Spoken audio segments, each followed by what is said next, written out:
It's so good to see each and every one of you tonight. If you would, please take your Bibles and turn to Genesis chapter 22.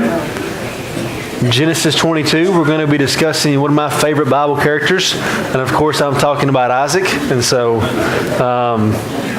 I will not lie, he is actually one of my favorite characters. But tonight we're going to be talking about the Akedah, which is the Hebrew word for binding. And this is known as the Akedah in critical scholarship, but also in Jewish literature. This is, of course, in Genesis 22, where Abraham is told by God to bind Isaac and then to offer him as a burnt offering on Mount Moriah. And so we're going to be reading in one sitting Genesis 22, 1 through 19, verses 20 through the rest of the chapter, about 3 or 4 verses just talking about Abraham's family, the offspring of his brother, because it's setting up what's going to take place 2 chapters from now in 24 when he sends a servant to go and to get Isaac a wife. But it's not really critical to our story here. But I want us to go ahead and let's read Genesis 22, 1 through 19, and the binding of Isaac. After these things, God tested Abraham and said to him, "Abraham," he said, "Here am I." He said, "Take your son, your only son, Isaac, whom you love, and go to the land of Moriah, and offer him there as a burnt offering on one of the mountains of which I shall tell you." So Abraham rose early in the morning, saddled his donkey, and took 2 of his young men with him and his son Isaac. And he cut the wood for the burnt offering, and arose and went to the place which God had told him.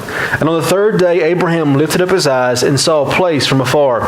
Then Abraham said to his young men, "Stay here with the donkey, and I and the Na'ar, the boy, will go up over there and worship and come again to you." And Abraham took the wood of the burnt offering and laid it on Isaac his son. And he took it in his hand, the fire and the knife, and they went both of them together. And Isaac said to his father Abraham, "My father." And he said, "Here I am, my son." He said, "Behold the fire and the wood, but where is the lamb for the burnt offering?" And Abraham told Isaac, "God will provide himself the lamb for a burnt offering, my son." And so they both of them went together. And when they had come to the place which God had told him, Abraham built the altar there and laid the wood in order and bound Isaac his son and laid him on the altar on top of the wood. Then Abraham reached out his hand and took the knife to slaughter his son. But the angel of the Lord called to him from heaven and said, "Abraham, Abraham." And he said, "Here I am." He said, "Do not lay your hand on the boy, nor do anything to him. For now I know that you fear God, seeing that you have not withheld your son, your only son, from me."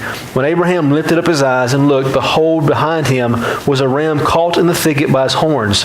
And Abraham went and took the ram and offered it as a burnt offering instead of his son.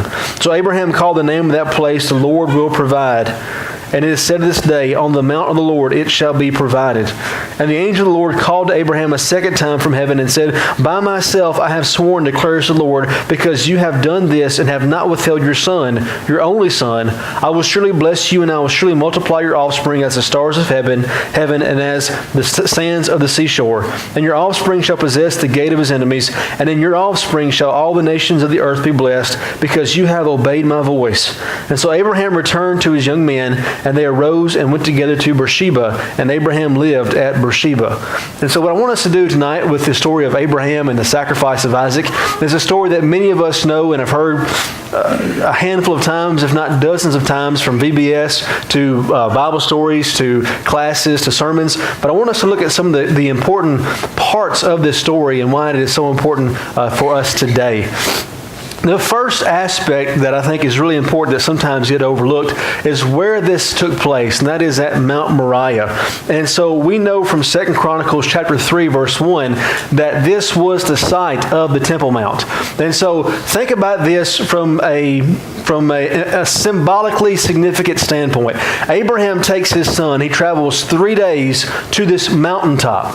And he goes there and he offers up his son Isaac as a sacrifice. And this is the exact same mountaintop where David is going to build. Well, not David's going to secure the funds and also the provisions, but Solomon is going to build the temple. And so the very mountaintop where Abraham sacrifices Isaac is going to be the mountaintop where they're going to build the temple of David, the temple of Solomon. And that's where the sacrifices by the high priest to God on Passover and Yom Kippur and all those things are going to take place right there on the same mountaintop. So it's a very important place geographically, but it's also a very important place temporally. In the book of Jubilees, which is not inspired, but it is an interesting thing to talk about. It says that this took place at the same time as Passover. Now that would be interesting because this means that Isaac is really a foreshadowing of the Passover lamb. The lamb that's supposed to be sacrificed on Passover, that's supposed to be an atoning sacrifice for the sins of the people. Now, why would this be an even more interesting idea if this does take place around this time period?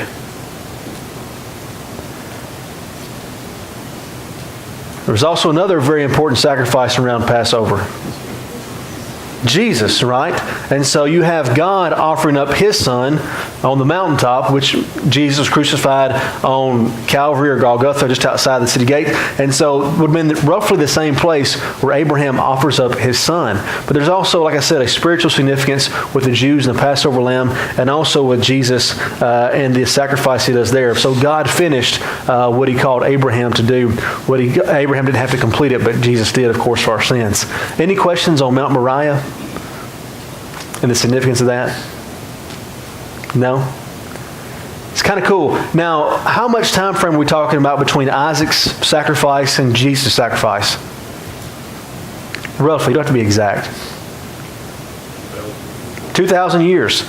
So that's pretty cool. I mean, the same amount of time from us to Jesus is the distance we're talking about from Abraham and Isaac to Jesus Himself, 2,000 years.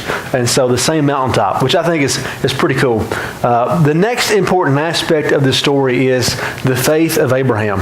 Now, the faith of Abraham really is the main storyline from Genesis 12 to Genesis 25. In Genesis 12, God calls Abraham to go from his father's house.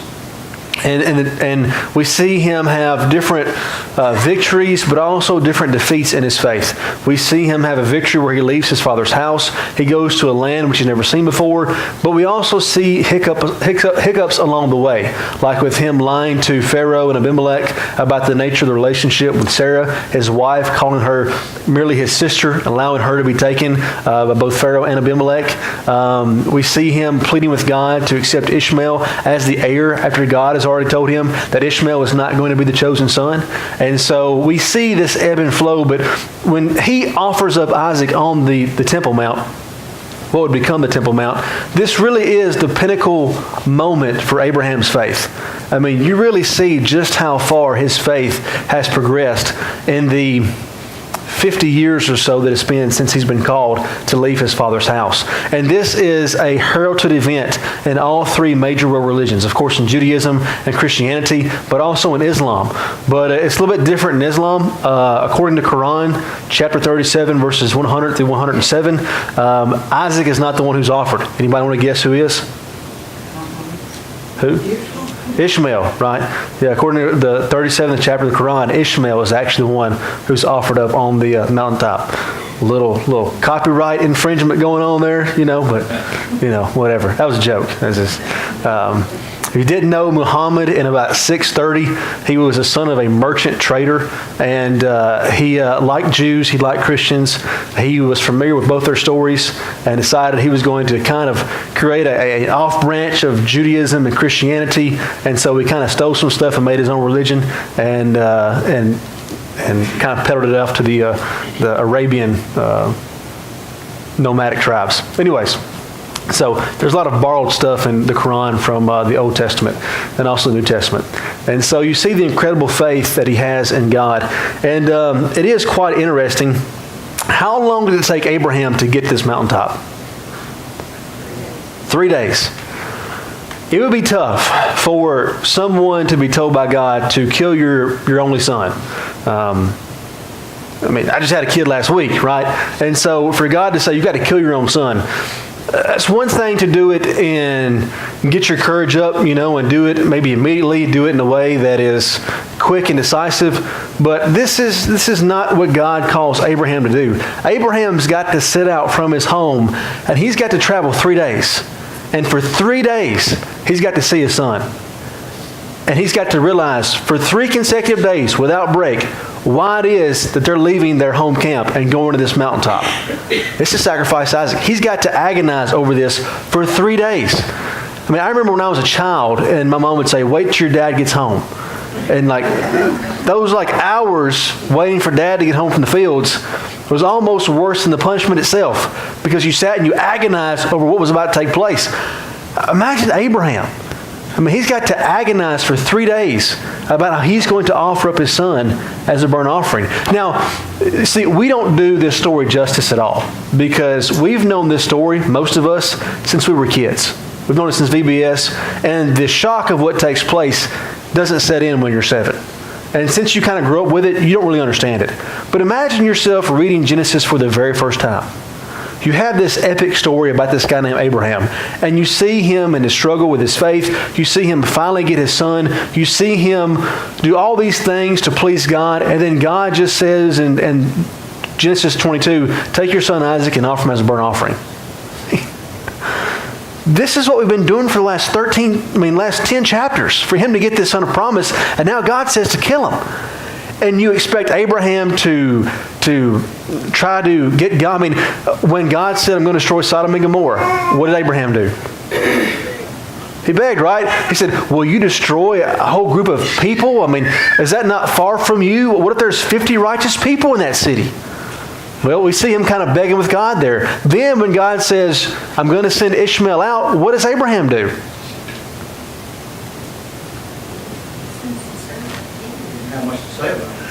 He didn't have much to say, but before he sends him out, he says, oh, what if not you would accept Ishmael? All right, he begs and pleads with God. Now in Genesis 22, he says, go take your son and kill him. And what does Abraham say? Doesn't say anything at all. He tried to beg and plead with God for Sodom and Gomorrah. He tried with Ishmael. He doesn't do that with Isaac. Miss Susan?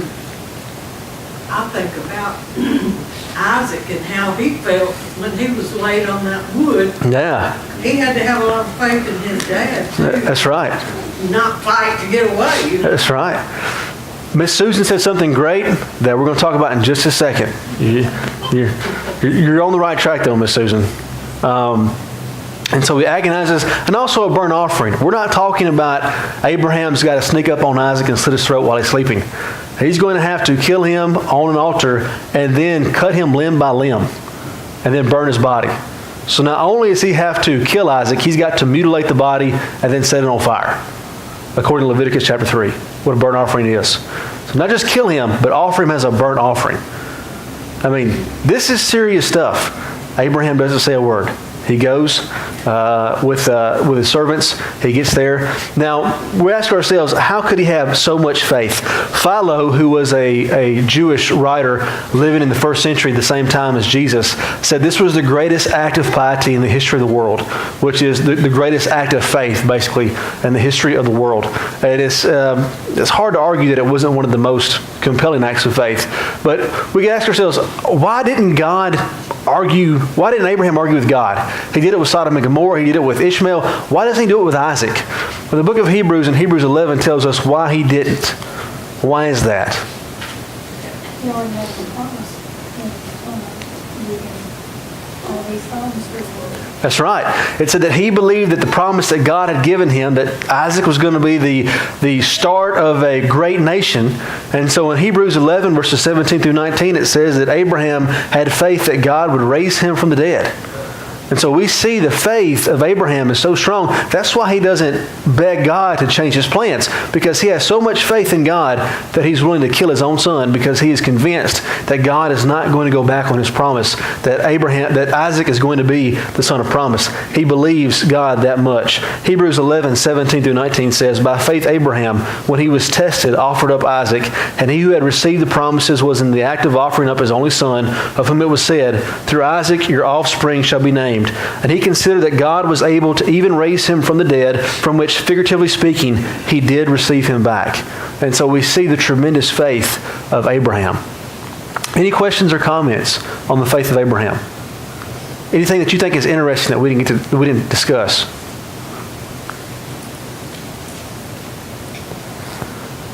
Could you have done it? I wonder if you talked to Sarah about it. Did she know that was going on? I don't know. I know most moms would not have been very happy about that. God told you what? Look, listen, honey. I know what I said. I know what he said. She's like, you don't listen to me at all. What do you mean? Are you sure? No. What we know in our world today, of emotionally disturbed people who think they're being told by God to kill someone, it's like the same thing, you know? Yeah. Yeah. It's true. Yeah. Different time, different interaction with God and His people back then, but it's so outside the norm of what's decent, and you just don't know why Abraham would be tested like this, which is another point we'll come to in just a second. Great point. So then, like as Miss Susan said, we talk about the faith of Isaac. And so the faith of Isaac is something that is heralded by both Christianity and Judaism. Why is it heralded by Islam? Why is it not heralded? Why is it not celebrated in Islam? It's competition. That? Remember what we said 2 slides ago? They say it was Ishmael, right? They're not going to celebrate Isaac because in their mind, no, it was Ishmael, right? And but it's heralded in Christianity and Judaism as a great sacrifice. There's much talked about with the sacrifice of Isaac, both in rabbinic tradition, and we'll talk about a few of those things in just a moment. But one of the things that I want us to look at and stress here is that Isaac is not a boy. At least not how we think of a boy. The Hebrew word here is na'ar, which is translated boy. And one of the problems is na'ar has a very large scale of meaning. It can mean a baby in Exodus 2:6 or in 2 Samuel 12:16. It can mean a young man. I mean, Absalom is called a young man in 2 Samuel 14:18, and he's leading a rebellion against his father. It can be called a servant, 2 Samuel 16:1. It can be a soldier or a leader, 1 Kings 20:14, 15, 17, and 19. And this is the same term used to describe the servants that go with Abraham to the mountain in Genesis 22:3, 5, and 19. And although the exact age of Isaac is unknown in the Akedah, most ancient sources put him at either being 25 or 37. And so that's kind of the range. And so there is no evidence from the text and no ancient tradition that puts Isaac any younger than his early 20s. And so at the time of the Akedah, he is extremely likely that Isaac is a young man and nowhere near being a child.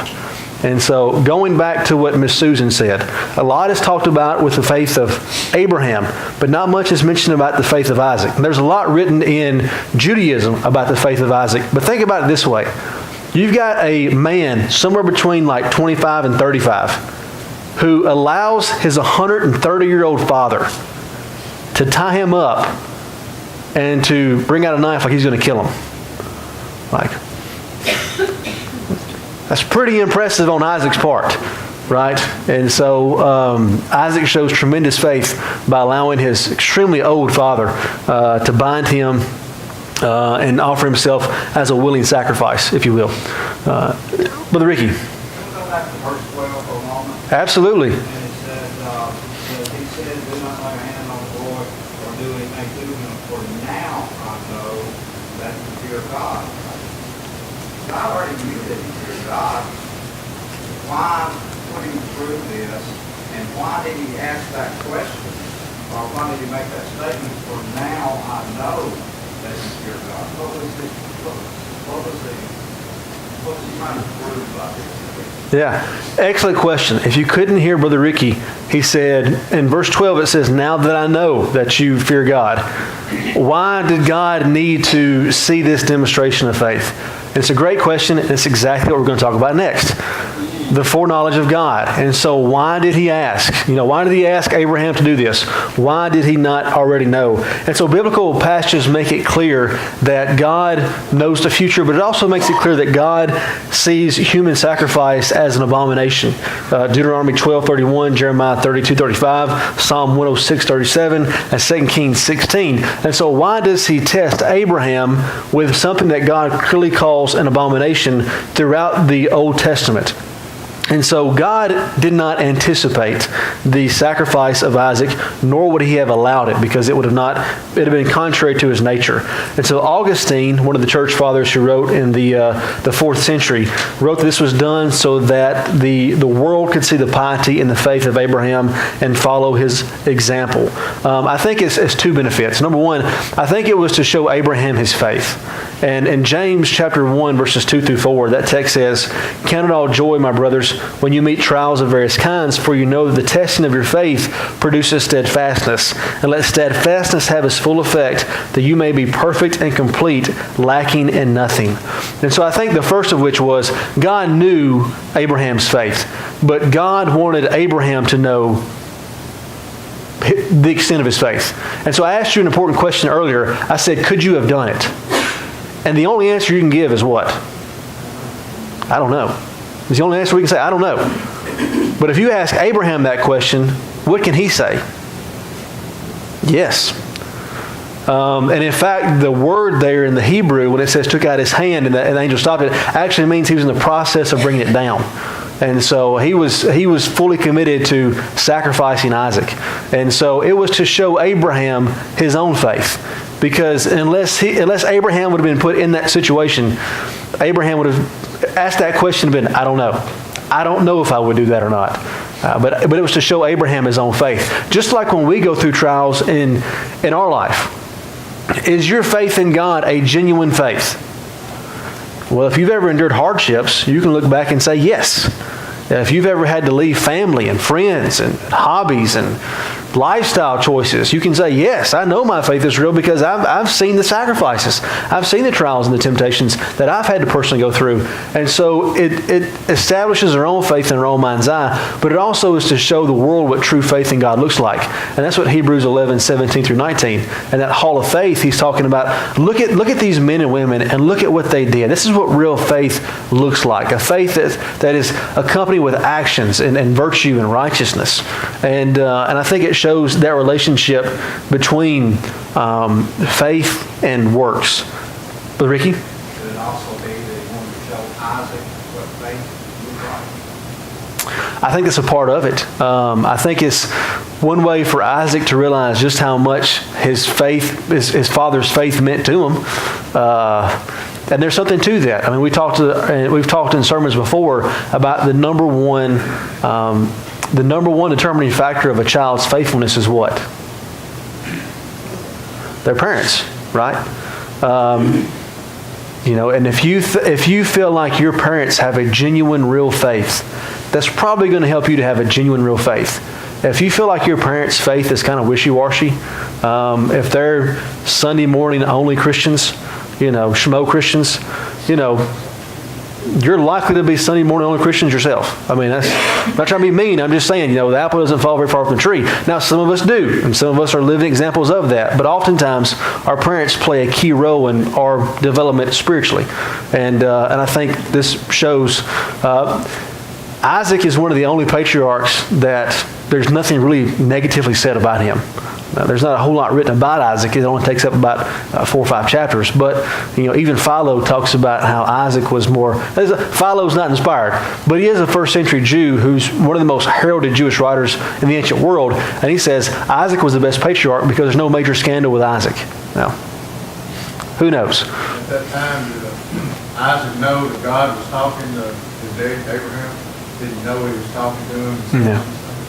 We don't know because the text just doesn't tell us. Now, we do know that God had already spoken to Abraham. Now, the fact that Isaac is probably in his 20s or 30s, he probably knows that his father has a special relationship with God, that God speaks to him. He can probably see that. And so, yeah.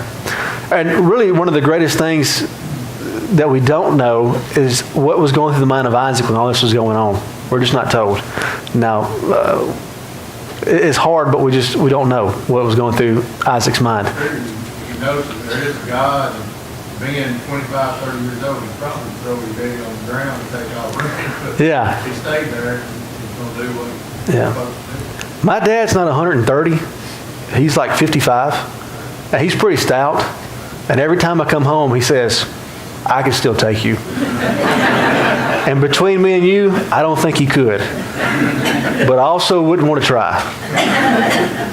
But if he was 130, I was about 28, I feel like I like those chances, right? And so, but Isaac goes willingly. It also makes you wonder how Abraham was able to handle the ram. I mean, he said he had horns, so he was obviously a sizable animal. Yeah. And how he would be able to wrestle him and get him on the pile of wood. while Isaac was already tied up on it, you know. Yeah. You got one you're trying to put on, you got one you're trying to put on.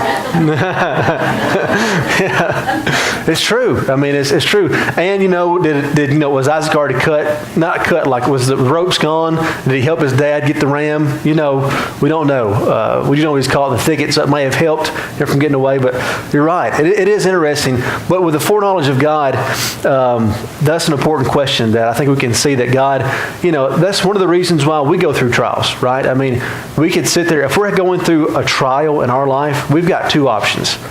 To sit down and cry because God doesn't love us and, life's not perfect.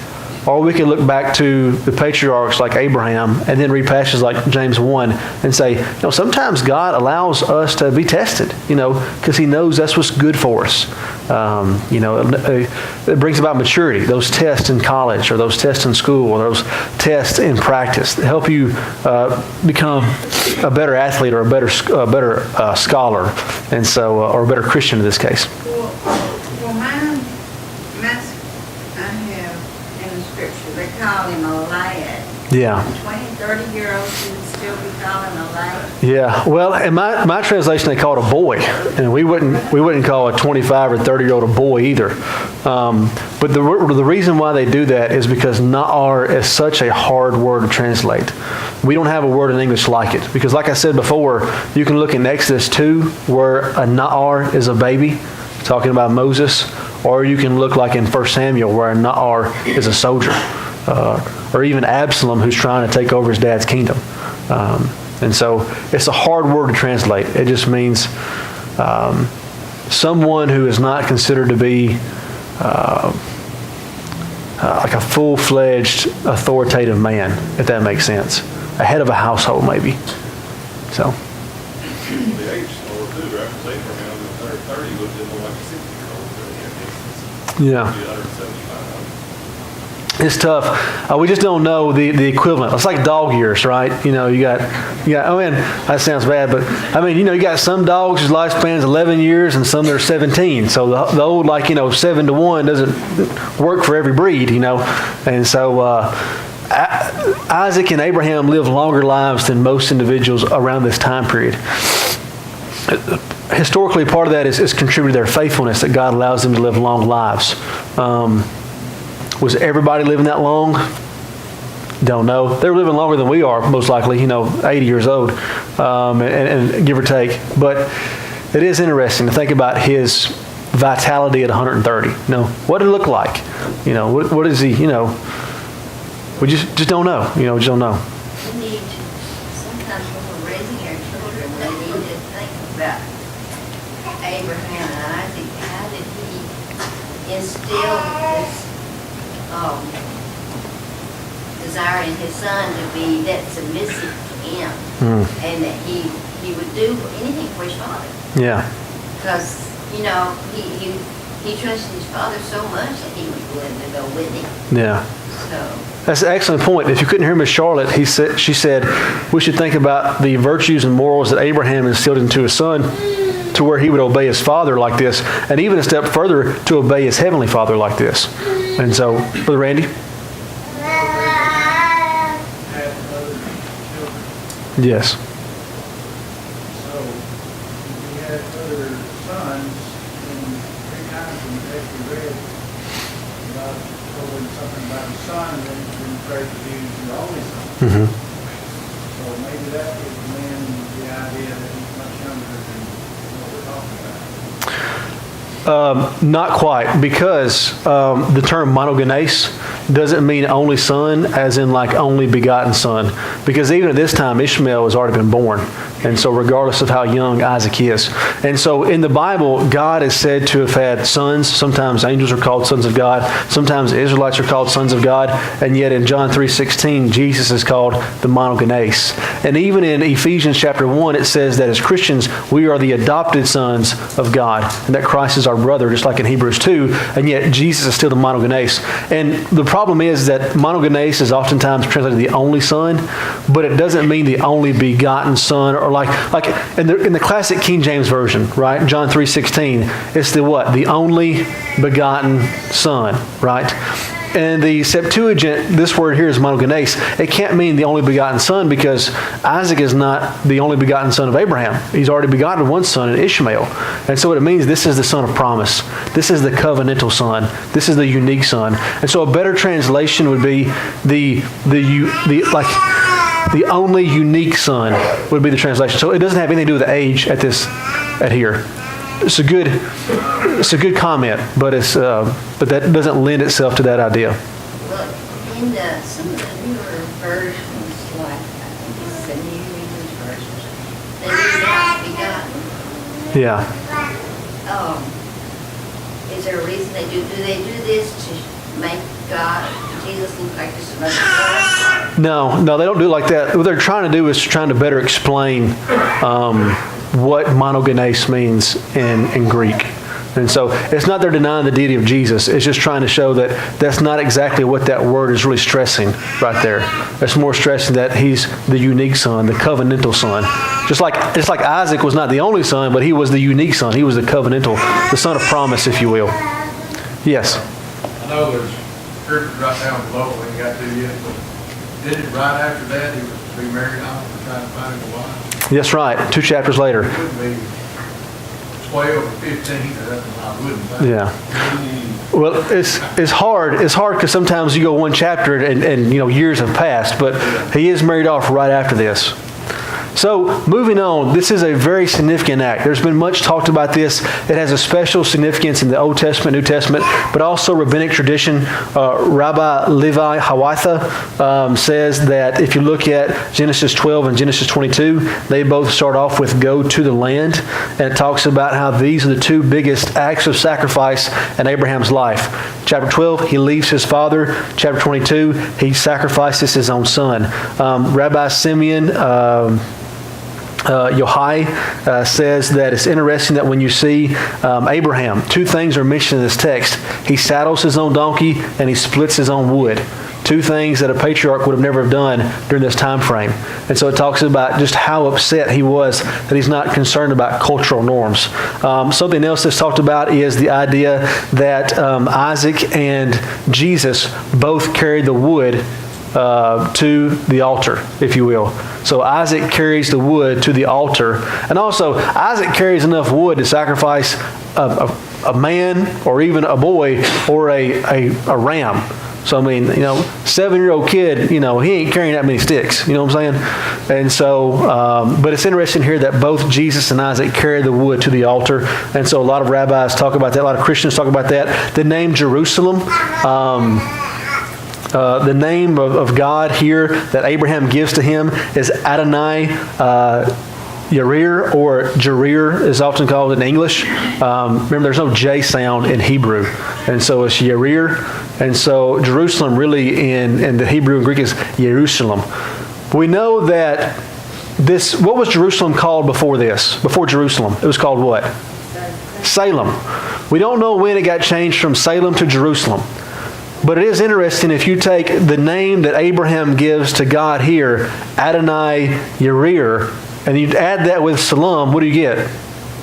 Jerusalem, right? Which is Jerusalem. And so, Abraham kind of names the spot. So that's very important. In Genesis 22 and 21, you see the juxtaposition of Abraham sending out Isaac and Abraham sending out Ishmael and sacrificing Isaac. This is the only two times in the Bible where the angel of the Lord speaks from heaven to someone is in Genesis 21 and Genesis 22, when he saves Ishmael, when he speaks to Hagar in the wilderness, and when he saves Isaac when he's on the altar. And so only two times in the Bible it happens. It happens back to back in Genesis 21 and 22. There's lots of similarities. We won't talk about that. And also the New Testament with the sacrifice of him. The coolest thing, we only got 5 minutes, is the connection between Isaac and Jesus. And so this is the greatest illusion that is oftentimes mentioned in the writings of early Christians. There's interesting similarities. They're both mentioned as the only son of their fathers. Both Isaac and Jesus are referred to as being the ha monogenes huios, the unique son, the only son, the one-of-a-kind son. Jesus is called this in John 3:16. Isaac is called this in Hebrews 11:17. Isaac and Jesus are both the chosen loved sons who become the idealized martyrs. And so Isaac may have represented the sacrificial lamb, but Jesus was indeed the sacrificial lamb. John 1:29, that takes away the sins of the world. Origen, who was a church father who lived in the late 100s, said Abraham offered to God a mortal son who was not put to death. God offered up an immortal son to man who was put to death. So you kind of see the play right there. Isaac and Jesus both go to the altar willingly for their fathers. And then when comparing the narrative of the sacrifice of Isaac and Jesus, there are striking similarities. Both carry the wood to the altar. Let's see here. Trying to go through some of my stuff and leave some stuff out. A final connection is made that Isaac and Jesus, that they're both sacrificed and they both escape death by different means. Isaac escapes death because the angel of the Lord steals Abraham's hand. How does Jesus escape death?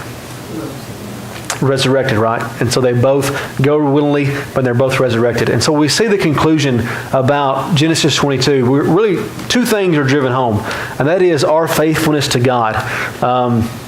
Abraham is told to carry out a command that does not make sense and will be very unpleasant to experience for himself and also his beloved son. And yet, through his astounding faith, he trusts God. Isaac is a young man, and most likely in his 20s and 30s, and is perfectly capable of resisting his father in this ordeal. And instead, he allows his father, who's around 130 years old, to bind him and place him on an altar, and for his father to carry out God's command of killing him and mutilating his dead body. God takes in the scene, knowing that the child is going to be obedient to him and that he will be able to do what he wants most and bless the obedient son and his children. And so the two takeaways is our faithfulness to God. And what the idea is that if God wants us to do something, that we're going to trust him, that he has our best interest at heart, and that we're going to do what he says. That could be with anything. The way that he wants us to worship. The way that he wants us to live our daily lives. The way he wants us to treat our spouse. The way he wants us to think about marriage. The way he wants us to think about anything. You name it. We've got to submit ourselves and say, you know what? God has my best interest at heart. I trust God. If he says do it, I'm going to be like Abraham. I'm not going to talk back. I'm not going to try to get into a haggle match with God like he did with Sodom and Gomorrah. I'm going to trust him and obey him. But the second thing is also God's faithfulness to us. God had promised Abraham that Isaac was going to be the beloved son, the monogenes, that the covenantal blessing was going to come through. Was God going to lie? No. The only reason Abraham was able to do this was because of what? His faith that God was faithful. Right? And so oftentimes we talk a lot about our faithfulness to God. We don't talk much about God's faithfulness to us. God's promised us that he loves us. He's not going to lie to us. The Bible tells us it's impossible for God to lie. If we know that all things work together for good for those who love the Lord, Romans 8:28, if we believe God when he tells us that, are we going to have the motivation to be faithful? Yeah. If we believe God's faithfulness to us when he says, if you're faithful to death, you'll receive a crown of life, Revelation 2:10 or 2 Timothy 4:7 and 8, if we believe in the faithfulness of God, is that going to give us the motivation to live faithfully? Yeah. And so oftentimes when people don't live faithful lives, sometimes the problem is they don't really believe God's faithfulness to them. And so I think this story is a wonderful balance of our faithfulness to God, but also God's faithfulness to us, which really is the foundation of our own faithfulness. So, any questions or comments? No? All right. And so now you can see why Isaac is one of my favorite Bible characters, right? It's got nothing to do with his name, I promise. There's a live slide in church house, sorry. Let's go ahead and let's close the prayer. Thank you so much for your attendance and your comments and your questions.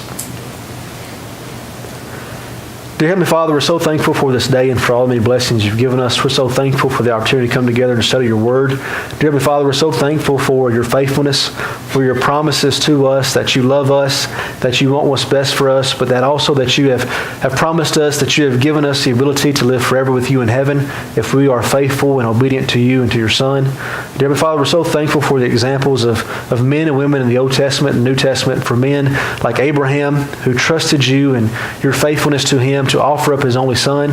We're thankful for the faithfulness of Isaac to submit himself to his earthly father, but also to his heavenly Father. And we pray that each and every one of us in this room and this congregation would live a life of faithfulness to where we can do anything in the service of you because we are faithful to you and we are solid in our knowledge and of your faithfulness to us. And please help us to live in such a way that we bring other people to also to want to live a life of faithfulness and service to you. Please be with us and watch us. In your son's name we pray. Amen.